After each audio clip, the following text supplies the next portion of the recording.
In order to do life well, there are 5 lessons I think every man must learn. You don't want to get to the end of your life and look back and realize, man, I did it wrong, or I didn't do it very well. I didn't reach my potential. I didn't live like a man. None of us wants to get to the end of our lives and, like Leo Tolstoy's character, Ivan Ilyich, he gets to the end of his life and he kind of screams out in agony as he's dying, what if my whole life has been wrong? And that kind of question at that point in your life is too late. And so we have to decide right now, we have to figure out what are the things that make life truly great where I can live as a man, the man I know I can be, reach my full potential. So, number 1, make sure your life is filled with meaning. Can you imagine the remorse and the regret of getting to the end of your life and asking the question I think all of us are going to ask ourselves, did my life matter? Did I matter? Did all the things I chased and pursued and did, how I spent my time and my resources, my energy, did any of it even matter? And the way to prevent that terrible experience is to make sure your life is filled with meaning. So, what's meaningful? Well, there's the obvious ones, right? That I think we all just know intuitively. It's to serve and make a valuable contribution. It's to love. It's to connect. It's to help out. It's actually leaving anything and everything better than you found it. It's lifting people, helping people, serving people, doing things that actually make a difference. And we can learn this obviously from, the greatest thinkers of all time, studying the books across thousands of years and listening to them and reading their words and the great religions of the earth and studying all of that and saying, what's the common denominator? What is meaningful across time and space? And learning wisdom from them, because it's so easy to get confused when we get caught up in the day-to-day stuff or in our little society or a little group. If you're in academia, it's one thing. If you're in investment banking, it's another thing. If you're in surgery, it's another thing. If you're in the influencer space, it's another thing. But we have to look for the common denominators across all of it and say, what is it that actually really matters? And then, of course, there's tremendous insight by learning from people that are nearing the end of their life. There's a perspective there that is really powerful. And people who are dying, and they know they're dying, they get this, what we could call a deathbed clarity about what actually matters. And listen to them, ask them, learn from them, so we don't have to wait to get to that point to fill our lives with meaning. So, number 1, make sure your life is filled with meaning, things that just fill you up, and make sure you feel whole and centered. Number 2, you have to do everything on purpose. Going through the motions just doesn't count, right? Many good men are living life like they're in a walking coma. I had a client tell me that one time. He said, I feel like I've been in a walking coma for the last 10 years. Career, family, kids, just going through the motions, checking the box, right? Doing what you're supposed to do, right? Working on this checklist, but it's not real purposeful. You want to fill your life with purpose and do everything on purpose. So there's kind of 2 pieces, right? One, have a big overarching purpose of your life, a great noble aim of who you're becoming and how you do life, and then take the day-to-day and do it on purpose. So I like to teach and live by this idea of, like, when you wake up on purpose. When you read on purpose. When you engage with your family, do it on purpose. When you eat on purpose.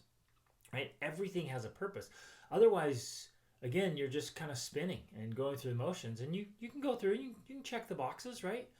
But there's a big difference of doing the thing and then doing it on purpose. So when you show up to work work on purpose.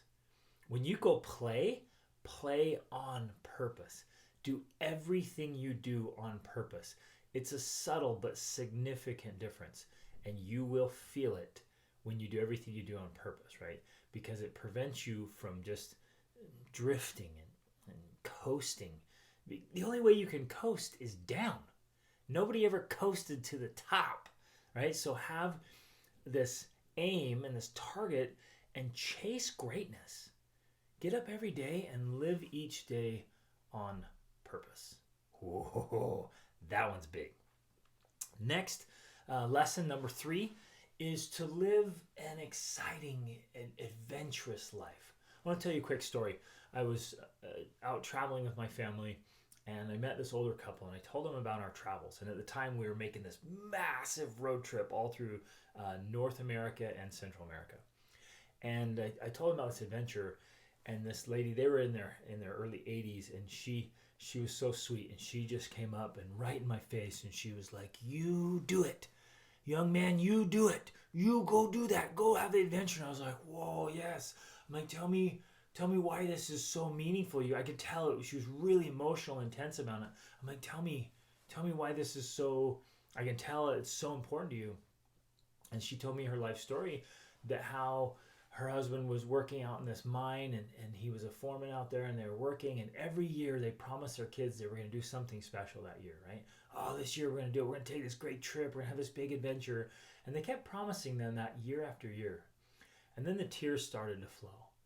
And she's like, "We just kept saying it year after year, but we never did it." So then we eventually started promising them, "Oh, when he retires, then we'll do it. We'll make up for all those lost years. When he retires, we're going to do something big. We'll take the kids and the grandkids. We're going to have this amazing adventure and make up for all those lost years." And then she really started to sob, in tears of deep regret, as she told me that he had been retired now for 11 years and they never did anything. And now his health was so bad, they couldn't. They had forfeited their chance to live an adventurous, exciting, wonderful life. Don't do that, fellas. Have adventures, big adventures, small adventures. Make your life adventurous and exciting and fun. We need it. Men need it. We need to have adventure. We need to face challenges. We need to go do things that light us up and fill us. Ooh, in fact, right here, I've got my life list. I hope you have a life list. These are just some of the things that I want to accomplish while I'm alive. You know, some people call it a bucket list. There's just all these incredible things we've already done, like I circled Iceland, right? I want to go to all 7 continents.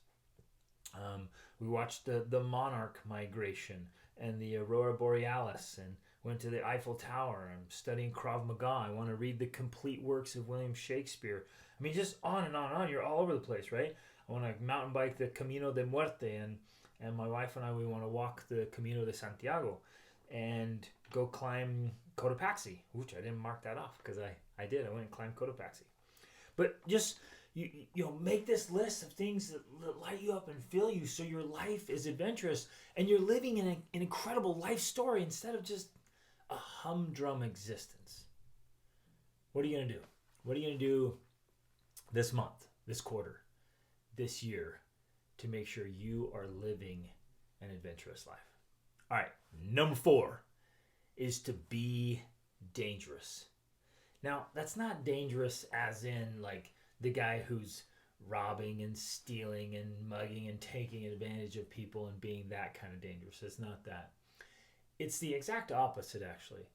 It's the guy who stands up to that and to the garbage and prevents it. You know the famous quote where the only thing necessary for the triumph of evil is that good men do nothing. Well, this idea of being dangerous is that you do something. You're dangerous to criminals and bullies and people who are trying to take advantage of you or others. You're dangerous to the punks and the thugs, and you're dangerous physically, but also mentally and spiritually and emotionally and financially. Like, you get things done. I think it was T. Lawrence who said that, those who dream with their eyes wide open and awake and alert and going after their dreams while they're awake, he said those are dangerous men, right? Because they're going to get things done. I want to challenge you to be that kind of man, the good kind of dangerous. You're dangerous to mediocrity. You're dangerous to fear, to, just the status quo, just living blah life. That you're dangerous to that. You become a man who is capable and competent and confident, who gets things done and gets other people and things out of the way, where your obstacles are afraid when you wake up and get after them. And a challenge or a problem shows up on your desk and you be like, ooh, who do you think you are showing up here? Right? How dare you be that kind of dangerous man? And the key there is to train and condition and prepare yourself for what you know is coming. And here's the tricky part, for what you don't know is coming. It's to be trained and prepared for any situation, anything that might happen, might come. It's critical. You never want to get to a spot where you find yourself just completely unprepared. And that's when life can just run you over and people can take advantage of you, and you just lay down and die, so to speak, or give up because you're not ready. So get yourself ready. Train your body, mind, and spirit so you are ready and prepared for whatever comes. The last lesson I think every man needs to learn is that results are your responsibility. That everything in your life, every detail, every outcome, every result, every condition, every circumstance or situation, you have control and influence in those things. Now, obviously, like, you can't control things that are out of your control. We're not talking about that. We're talking about all the things that are in your control. But too many good men are just sitting there and playing the victim. Oh, I can't change that. Or that's just the way it is. Or this is just the way I am. Or, well, that's the way he is or she is. Or, what can I do about it? And they play the victim. I want you to take extreme ownership that you are the king in your kingdom. And that results are your responsibility. And if you do not have the results you want, be they physical, mental, emotional, spiritual, social, financial, whatever it is, if you don't have the results you want, change, improve, grow, learn, create a transformation, whatever it takes, results are your responsibility. And if you want different results, do the different things that produce the results you want. Remember, life is always what you make of it. Whoa. Life is always what you make of it. I want you to remember that. You have far more power than you think you do. So lean into this. Get clear about who you want to be and how you want to do life. And get out there and implement these 5 lessons. Right?